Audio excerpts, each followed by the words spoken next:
All right, we are live on YouTube. I'm just waiting on the video to connect on my other monitor so that I can grab that link and put it in our free business mastermind group so that our members can join us easily and conveniently in the live chat of YouTube. Let me see. Okay, there we go. There is the link. So let me grab that. Let me drop it in our group on this post. All right, that is cycling and posting. All right, let me go back over here to YouTube to make sure that I can see the live chat. All right, and I can, so we can officially get started. Welcome to the Her First Six Figures morning show. It is an interactive coaching and training experience as part of a free business mastermind group to position Black and brown female online service-based entrepreneurs to generate your first six figures by learning how to make the money and create time freedom. This week's blog is at shaycannon.com/offer KPIs. That's shaycannon.com/offer KPIs, because what we are talking about this week, you probably already guessed it, but operational KPIs to optimize your offer for six-figure growth, all right? Because what I need you to understand is we talk about KPIs a lot, but we talk about general KPIs. We might talk about some marketing ones, some sales ones, but when it comes to your offer, there are certain things that you need to be keeping an eye on as like internal diagnostics, okay? We need to be monitoring, because what that's going to help us to do is optimize our offer. So there are some things around our offer that you need to be keeping data on. The first thing was the client touch points that you have that have to do with servicing your offer, okay? So you should be creating SOPs for each of these touch points so that the delivery of your offer is the same every time. If you want to know more about that, including 10 touch point strategies to put in place around to create SOPs around, I was going to say SOPs around, go to yesterday's replay because we talked about that on yesterday. Today, what we're going to talk about is fulfillment time that can break your we're going to say grow your business, okay? Because one of the things that I talk about all the time when it comes to service is capacity.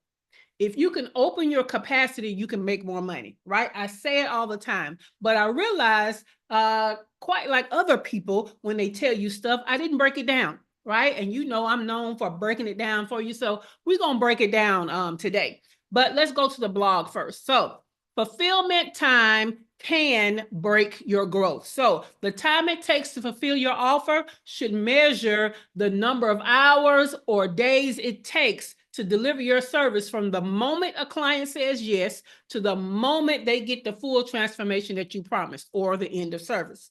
So for solopreneurs, especially trying to hit consistent revenue, this metric is a silent saboteur. Okay, I got fancy with it, a silent saboteur.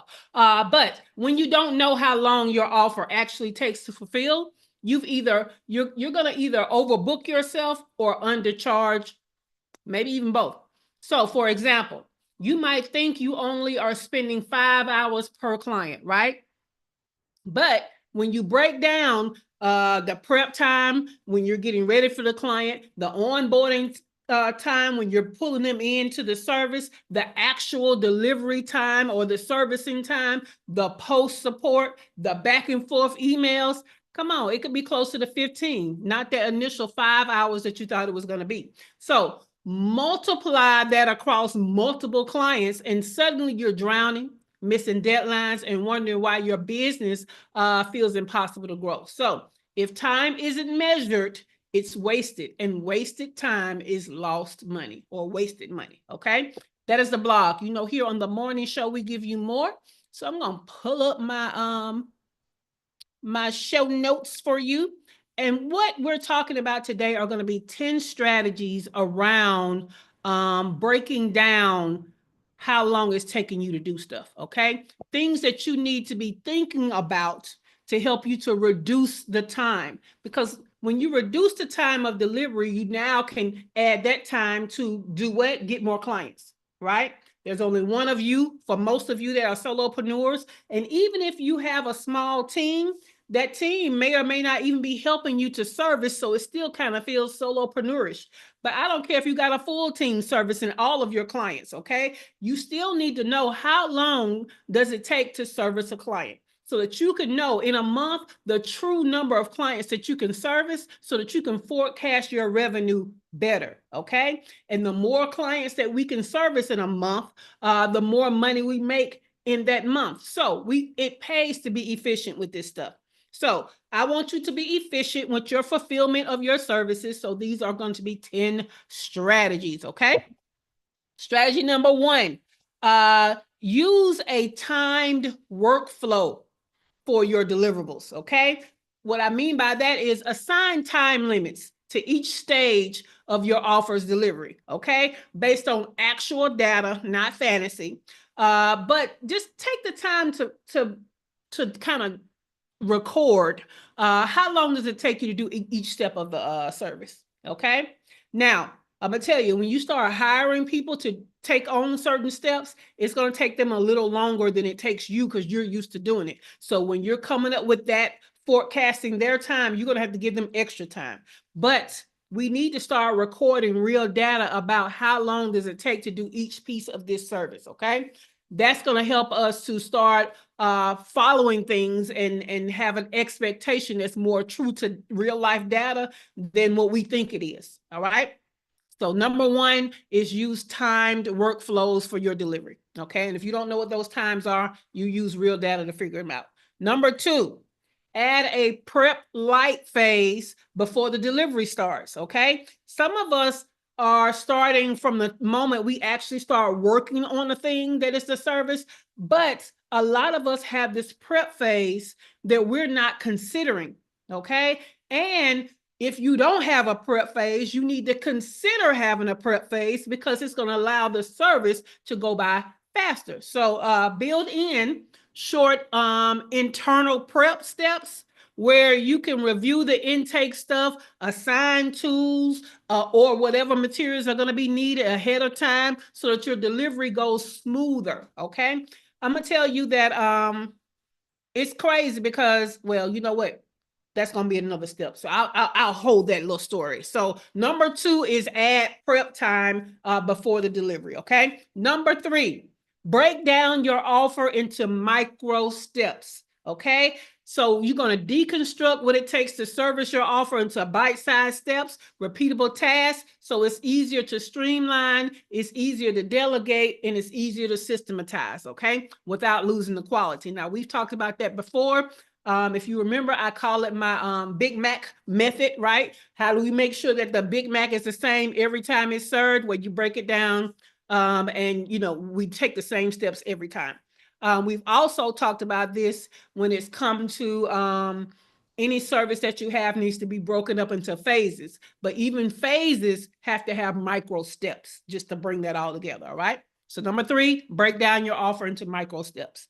Number 4, use intake forms that pre-organize client information, okay?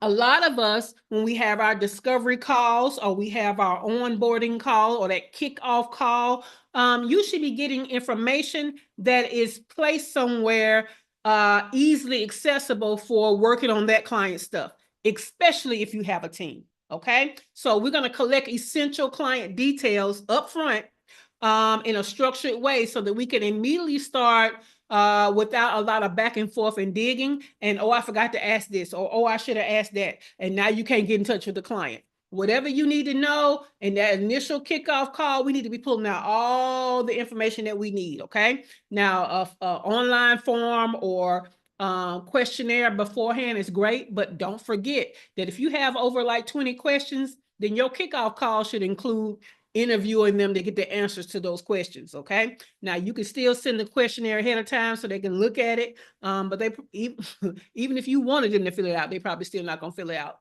before the meeting, but just be ready to interview them, get the answers so that you know where to start, okay?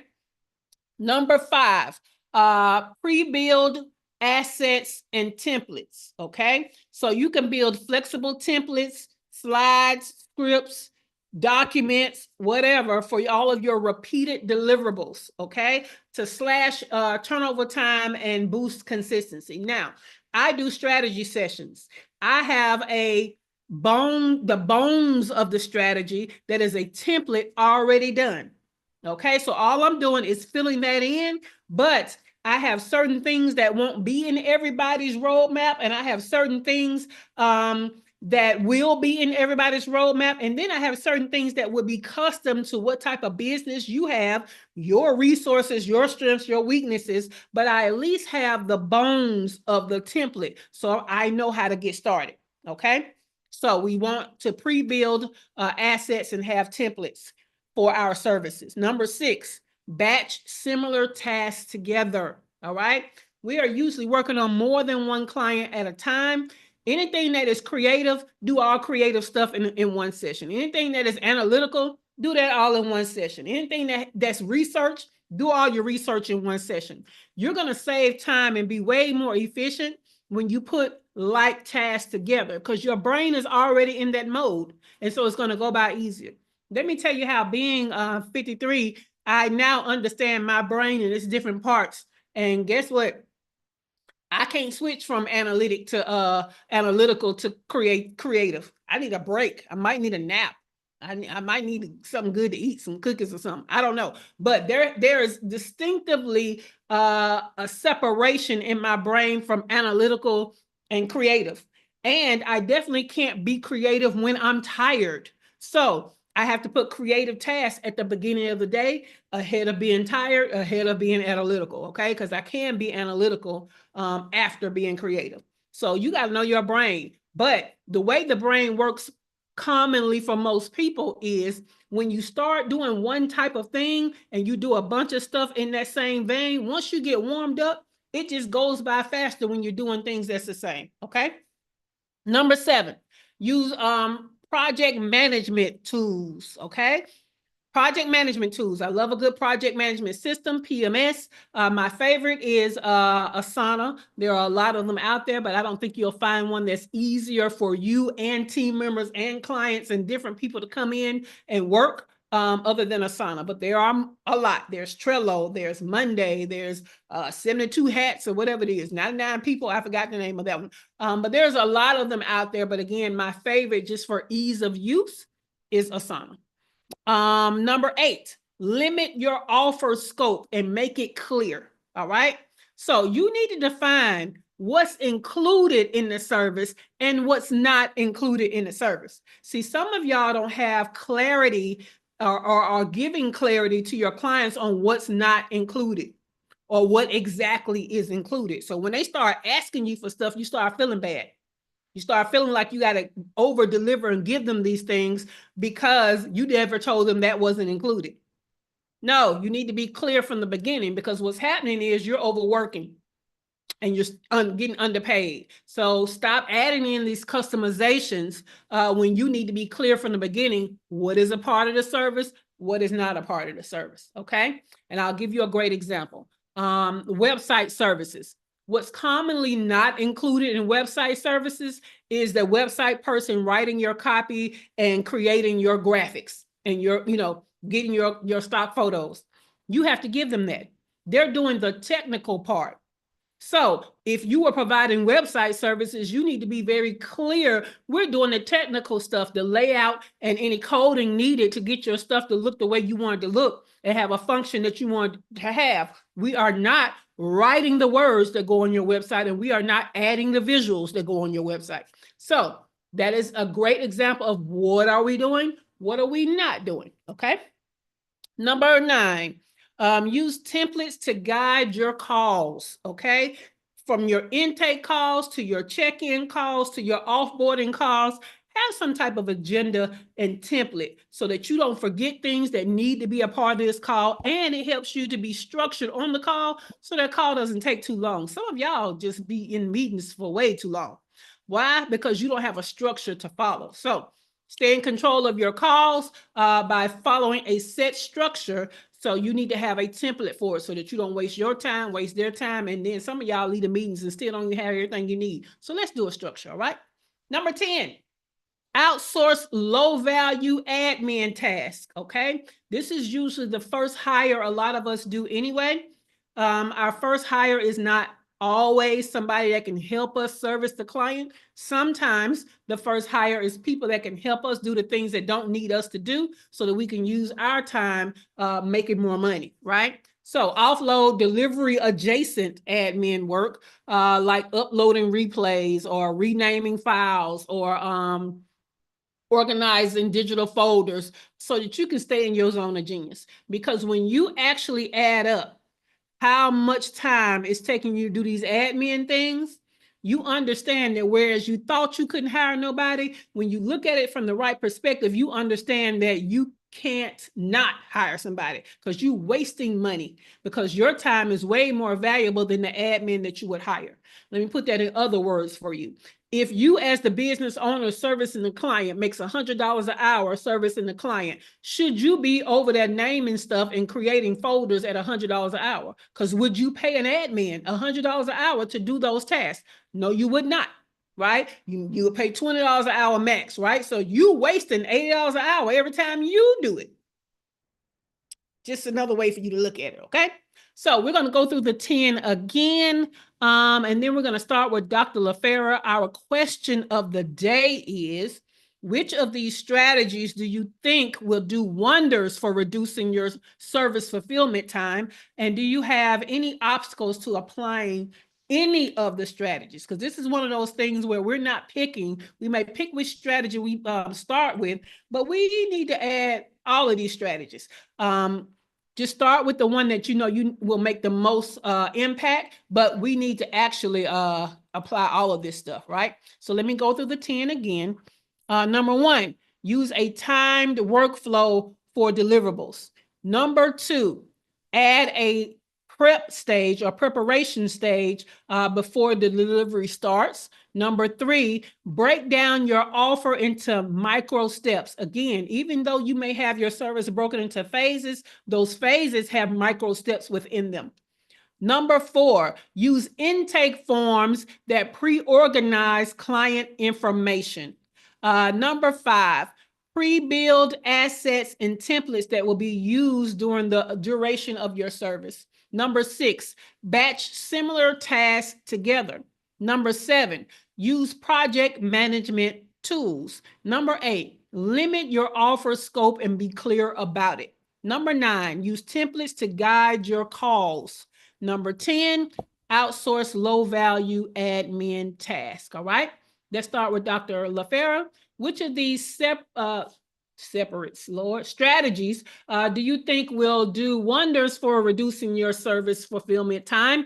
And do you have any obstacles to applying any of the strategies? Because our goal is to use all of them.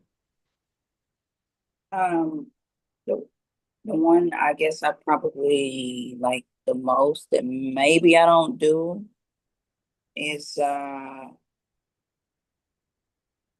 well, I don't have admin, so number 10, like I like said about that. And then like number 6, the batching the similar tasks together. I like that one. I pretty much do all the rest of it. Cool beans. Yeah, and so everybody, just remember that these strategies are, the whole purpose is to reduce the fulfillment time, so that as we're reducing time on one client, we can add in more clients, and in a month, we're able to take more clients and therefore make more money. Thank you for that, Dr. LaFera. Keith, you must want to come off the mic because I didn't see you put nothing in the studio chat. So Keith, which of these strategies do you think will do wonders for reducing your service fulfillment time? And do you have any obstacles to applying any of the strategies? Because the goal is to apply all of them. All right, Keith said number 1, and number 1 was use a timed workflow for deliverables. That is, we want to know how long does it actually take to do each part of it. All these micro steps, they should be timed so that we know when we're going over our fulfillment time. All right, so that was number 1. Thank you for that, Keith. Did you want to say something, Keith? Yes, I use toggle. I used to use toggle to time these things, but it broke, so I have to find a workaround to add it back into my workflow.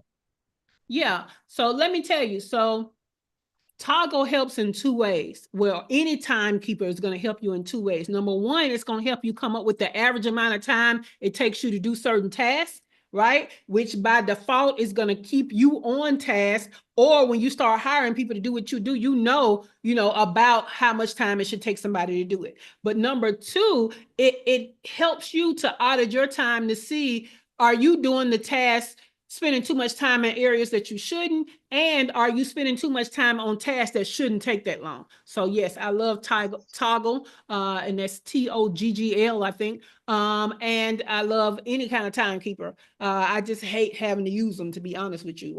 Back when I was a paralegal in the legal field, I hated having to keep my time. To me, it felt like a whole part-time job. Like I had to do the job, and then I had to record the time. That used to get on my nerves, but it is definitely a value add for you to do so. Dr. Latoya, which of these strategies do you think will do wonders for reducing your service fulfillment time? And do you have any obstacles to applying any of the strategies? Because the goal is to eventually apply all of them. Yeah, I don't think I have, I don't have a service fulfillment time. It happens in the time that they call the whole thing. So I don't have a service fulfillment time. Okay. Love it. Love it. Look, love that for you. Everybody ain't able. All right, cool. Let's go to Dr. Ayana. Dr. Ayana, which of these strategies do you think will do wonders for reducing your service fulfillment time? And do you have any obstacles to applying any of the strategies? Because the goal is to apply them all. Yes, very good morning to everyone. There are 3 items on this fantastic list that really stand out. Number 1, which is use time workflow for deliverables. I do need to be more conscious of the micro steps, the time involved in all of the micro steps that it takes to deliver and execute on anything that I do, so I can build that into the cost of goods and services. Number 7, use project management tools. The problem I have is I'm just tech illiterate. Let's just be honest about it. And then number 10, outsourcing low value administrative tasks. At one point I was doing that, but I really need to revert back to it. And I have to come up with some kind of system that helps me to be able to implement number 10 without having to use a full-time person. I don't always have full-time needs, but I need a per diem resource so that I don't get bogged down on an as-needed basis. So those 3 were my top. Love it. Love it. Thank you for that. Heather, which of these strategies do you think will do wonders for reducing your service fulfillment time? And do you have any obstacles applying any of the strategies, knowing that the goal is to apply them all at some point?